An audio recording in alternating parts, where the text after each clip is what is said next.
We staan in het atelier van mijzelf en het atelier is het achterhuis van mijn woonhuis aan de Zwalmerstraat. Een hele mooie locatie tussen de Zwalmerstraat en het Pastoorswal in.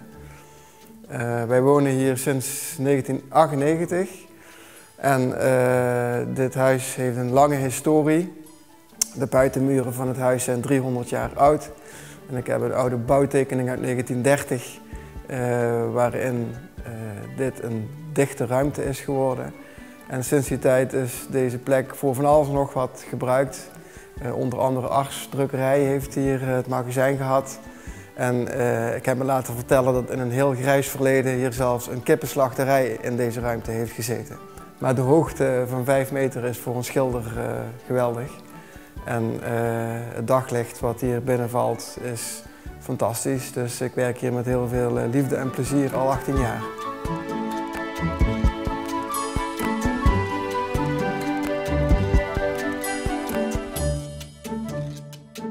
Ik reis veel naar plekken die voor mij iets met verandering te maken hebben. Dat is begonnen met een fascinatie voor Berlijn. Toen ik nog studeerde ben ik daar geweest toen de muur er nog stond. En vlak daarna ben ik er nog teruggegaan om te volgen hoe die stad zich veranderde onder invloed van de veranderingen in de economie en politiek en sociaal opzicht. En dat resulteerde in werkreizen zo'n 13, 14 jaar achter elkaar, waarin ik telkens dezelfde plekken van de stad bezocht en keek hoe de plekken veranderden. De schilderijen die nu hier hangen, die komen niet meer uit Berlijn vandaan.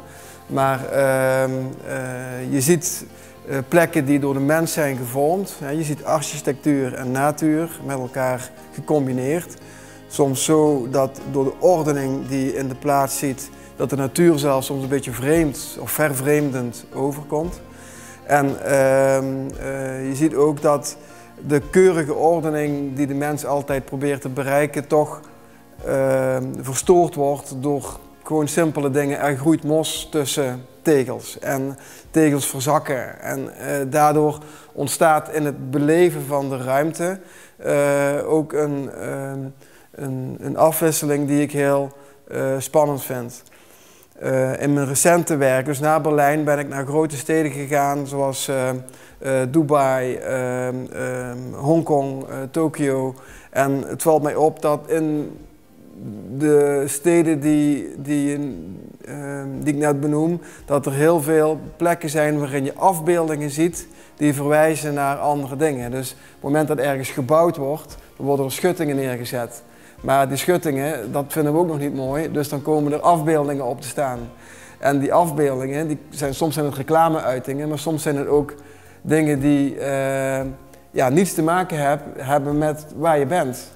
Dus je bent ergens en door de afbeelding worden je gedachten geleid naar iets anders. Waar ben je dan? Ben je dan waar je loopt of ben je waar je aan denkt? En dat vind ik heel spannend om te gebruiken. Dus je ziet daar die afbeelding van een bloemenknop, terwijl je eigenlijk naar de zee kijkt en links restanten van oude affiches ziet. Dus het element tijd is iets wat heel belangrijk is in mijn werk. Door de vormen die ik gebruik, maar bijvoorbeeld ook door de omgang met licht en schaduw. De schaduw legt altijd één moment vast, dat is het nu. Maar 1 minuut later is die schaduw weer verschoven. Dus je hebt het nu ten opzichte van de geschiedenis van de plek.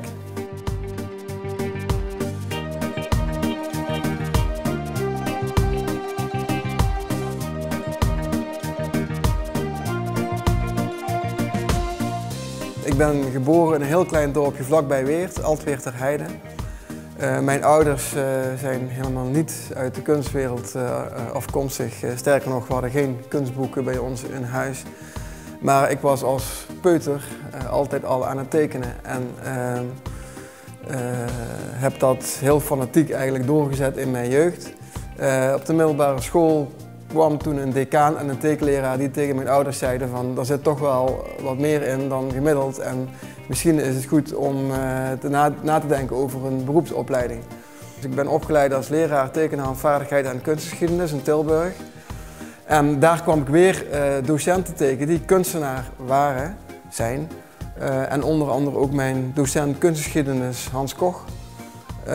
Die hebben mij toch wel heel erg gestimuleerd om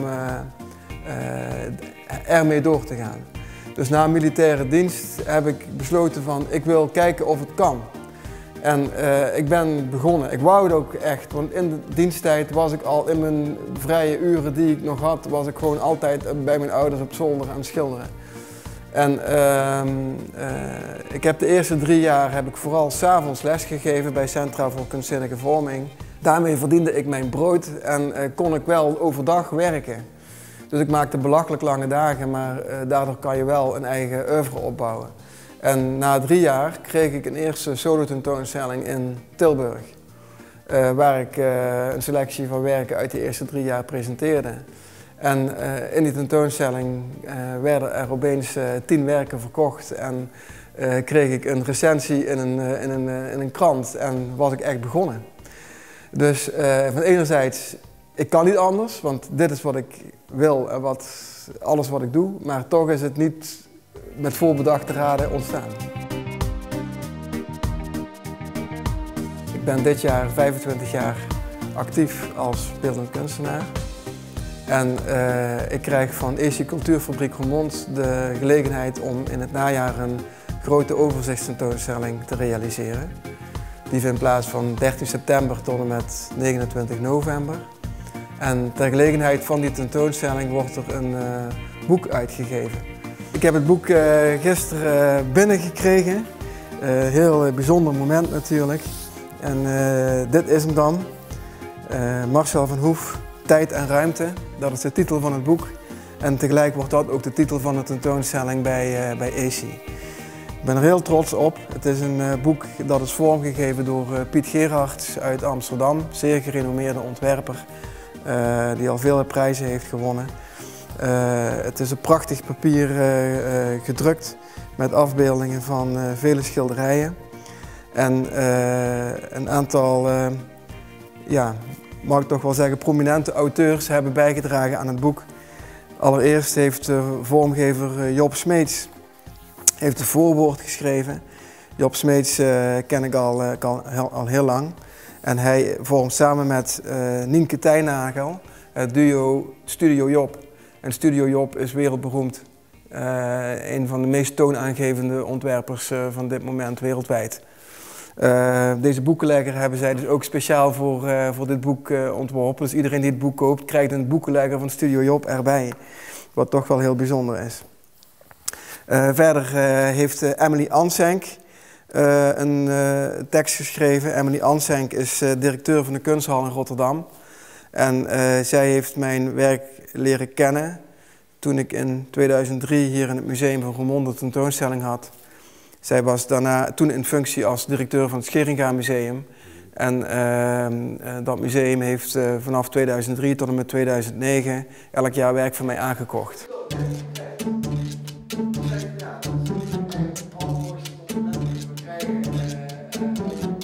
Alle mensen die mee hebben gewerkt aan het boek en de mensen die een schilderij in bruikleen gaan geven voor de tentoonstelling bij EC heb ik uitgenodigd.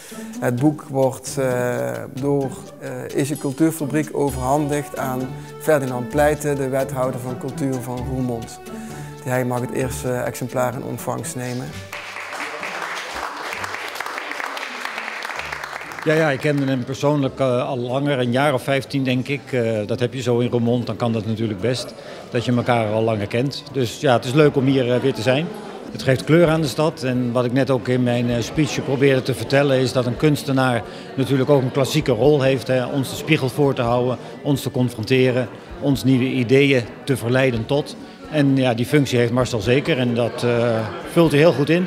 Zoals het dan heet, hij heeft een hele duidelijke eigen handtekening. Het werk is heel goed herkenbaar als dat van hem. Ja.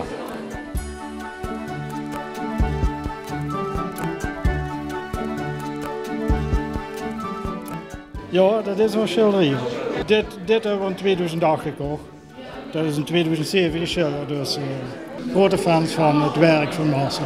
Genuanceerde in kleur. Ja. En toch dat alles heel erg tot uitdrukking komt, wil ik zo zeggen. Het is, neemt het gewoon met. Is er nog iets bijzonders aan de hand? Het schilderij gaat weer even terug voor een tentoonstelling. Heb je daar nog even voor moeten nadenken of je dat goed vond? Nou, we hebben 3 keer al gezegd, maar achteraf zijn we eigenlijk eens gaan denken. We zeggen van, we hebben wel 3 monikaal plek. En dat vond je wel jammer. Maar ja, dan hangen we zo lang en langer er neer. Dus, dan komen we vooral nog wel overheen. Mooi misschien dat meer mensen nu even van een schilderij kunnen genieten. Ja, ook. Ja, zonder meer. Het is ook een heel mooi schilderij. Ja. Als kunstenaar werk ik met galeries samen, dus mijn werk is heel vaak op reis, zeg maar, door het land en ook in het buitenland met tentoonstellingen bij galeries. Maar het gebeurt ook wel eens dat mensen hier op atelierbezoek komen om werk te komen bezichtigen. En 1 keer per jaar stel ik zelfs het atelier open voor een tentoonstelling. Waarbij ik ook andere kunstenaars uitnodig om daaraan mee te doen. Ik nodig kunstenaars uit om hun werk hier te exposeren samen met schilderijen van mij. Dat zijn mensen die ruimtelijk werk maken, dus beeldhouwers. Mensen waarvan ik vind dat ze echt werk van onderscheidend niveau maken. En de titel van die tentoonstelling heb ik Arts and Crafts genoemd, naar de oude Engelse stroming uit de 19e eeuw. Het zijn mensen die ambachtelijkheid hoog in het vaandel hebben staan, maar wel koppelen aan eigentijdse vormgeving. Echt goede kunstenaars. Bernhard Visser uit Weert met houten beelden. Jos Dieriks met bronzen sculpturen van dieren en mensfiguren uit Neer. En een Duitse kunstenares uit Bruggen, Petra Wolf, die echt heel bijzondere keramiek maakt. De tentoonstelling is vanaf 7 juni te bezichtigen tot en met 28 juni, elk weekeinde geopend. Zaterdag en zondag dus van 1 tot 5 uur. Als mensen meer over mijzelf en mijn werk willen weten, dan kunnen ze terecht op www.marcelvanhoef.nl. Daar vindt u heel veel afbeeldingen en alle relevante informatie over mij en mijn kunstenaarschap.